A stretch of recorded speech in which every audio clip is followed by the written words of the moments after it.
저 팔이 너무 아파요. 이거 팔 통증 좀 없애주세요 하고 오시는 분들이 되게 많아요. 팔이 아파서 오셨을 때 팔 때문에 팔이 아픈 게 아닙니다 라고 말하면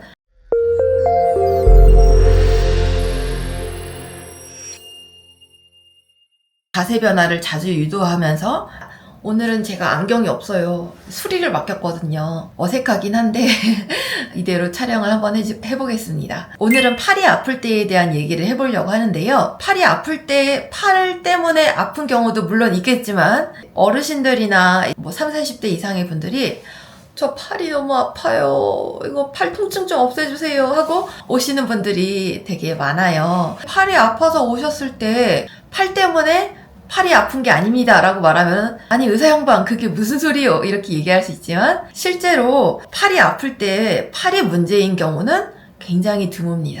예를 들어서 팔이 가만히 있을 때도 아프다 라고 하면은 목의 통증이 이제 목의 문제가 팔로 내려와서 생기는 경우를 의심해 볼 수 있고요. 그게 아니라 팔이 아픈데 가만히 있을 때는 안 아파요. 팔을 막 움직이고 젖히고 이럴 때 아프다. 그러면은 이거는 어깨의 문제일 가능성이 높습니다. 목의 문제와 어깨의 문제 외에도 다른 문제들도 있을 수 있지만 이 크게 두 가지 경우를 의심을 하는 경우가 대다수예요. 팔이 아픈데 어깨가 원인이다 라고 얘기하면은 선뜻 이해를 못 하시는 분들이 있어요. 이거는 쉽게 생각해보면 어깨라는 관절은 우리 몸에서 관절 가동 범위가 가장 넓은 관절이에요. 어깨에는 팔이 붙어있죠. 근데 팔의 통증이 팔 자체로 인해서 나타나는 게 아니라 어깨에 통증이 생기면 그게 팔로 내려가서 통증이 나타나는 경우가 많다는 겁니다. 3-4가지 정도를 구분해 볼 수 있을 것 같은데요. 어깨를 그냥 들기만 해도 아프다. 이럴 때는 우리가 흔히 얘기하는 이제 유착성 관절낭염, 다시 말해 오십견, 이거를 의심해 볼 수가 있고요. 이렇게 드는 건 되는데 뒤로 젖히거나 돌리거나 이럴 때 아프다고 하면은 심각한 경우에는 회전근개 파열을 의심해 볼 수 있고요. 나 어깨가 아픈데 윗팔이 아픈데 특정 시점에서 아프다 라고 얘기를 한다면 어느 순간인지 내가 딱 기억할 수가 있다. 이런다면은 석회가 있을 가능성이 있습니다. 석회라는 건 갑자기 생기는 경우가 많고 석회가 가만히 있다가도 갑자기 활성화가 되는 경우가 많습니다. 여기 통증이 갑자기 나타나면서 윗팔이 아프다고 호소하는데 그 시점을 정확하게 짚어낼 수 있는 거죠. 왜 어깨의 통증이 팔에 나타나는 걸까요? 이거는 어깨가 굉장히 안에 깊숙한 그런 공간이기도 하고 그리고 어깨를 움직일 때 실제로 팔이 움직이기 때문에 그렇습니다. 어깨에 염증이 생기면 팔에 움직임에 제한이 생기는 거죠.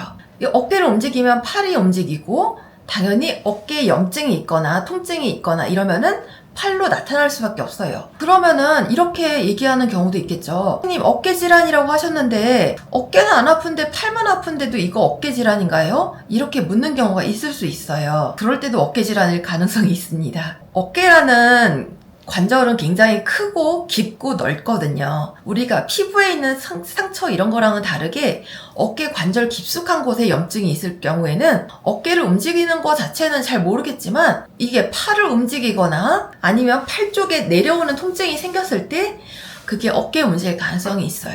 표면의 통증이냐 심부의 통증이냐에 나눠서 생각해 볼 수 있을 것 같아요. 표면의 통증 같은 경우는 그냥 바로 알아챌 수 있지만 심부의 통증은 바깥으로 나오는 연관통이라는 걸 통해서 알 수 있잖아요. 예를 들어서 우리가 심근경색이라던가 이런 게 생겼을 때는 오른쪽 어깨가 아프고 어깨가 아플 때는 이제 어깨의 통증이 물론 나타나기도 하지만 팔의 통증이 주로 나타나는 것이 특징이기도 합니다. 팔의 통증이 나타나는 어깨 질환 3가지에 대해서 잠깐 얘기를 해봤는데요. 이런 질환을 구분하는 것도 물론 중요하지만 팔의 통증이 있다고 해서 팔에 파스를 막 붙이고 오는 게 아니라 어깨에 문제가 있을 거라고 추측을 하고 병원에 내원하시는 것이 굉장히 중요하고요. 그리고 병원에 내원했을 때 이제 적당한 치료를 받는 것도 굉장히 중요한데 염증이 있을 경우에 염증을 없애는 주사 치료를 한다던가 이제 가동 범위를 넓히기 위한 재활 치료를 한다던가 약물 치료 이런 것들을 하는 것이 도움이 될 수 있고요. 무엇보다도 어깨를 잘못된 자세로 쓰는 게 피해야 되는 게 팔의 통증을 없애는 첫 번째 방법이겠죠. 스마트폰을 할 때 요러고 하시면은 어깨에 당연히 무리가 갑니다. 펴있는 자세로 스마트폰을 하는 것도 굉장히 중요하고요. 그리고 적절한 스트레칭, 운동, 근력 운동, 그리고 바른 자세 이런 거를 습관화하는 거를 권해드립니다. 예, 이상입니다.